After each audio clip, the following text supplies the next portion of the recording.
welcome again to the Pastor Study. I'm Ray Bertolette, and I'm glad you could join us. Solomon is beginning here in first chapter 1. We're at verses 23, and we're going to go on down through there. And he begins this verse 23 by calling us to turn to his reproof. Turn towards getting chastised. That sounds harsh almost. And yet Solomon is saying, turn to that correction. Receive the correction that comes to us. Listen to that truth. He says, don't neglect counsel that's coming to you. All of our parents have traveled on the path very similar to the one that you and I are on today.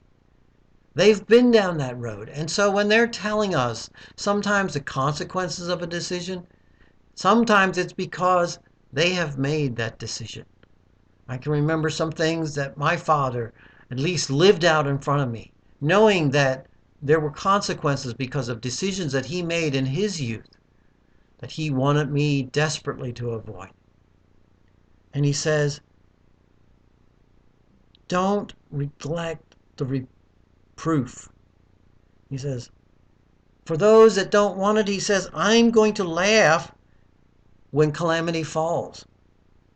I'm going to laugh when calamity comes like a whirlwind.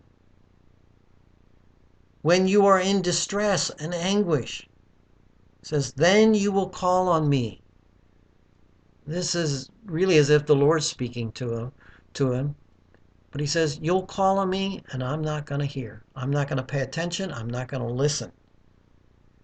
He says, they will seek me diligently, but they will not find me. Why? Because when he previously gave instruction, they refused to listen. And that's a hard thing sometimes for us to understand.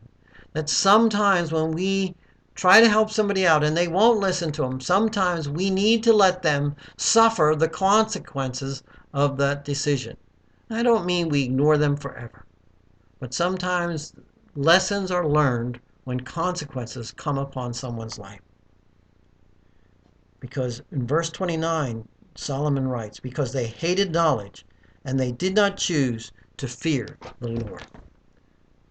When they did not choose to fear the Lord and ran away from the consequences and ran away from the knowledge that God wanted to impart, God says, hey, when you cry out in the midst of your trouble, I'm not going to hear you.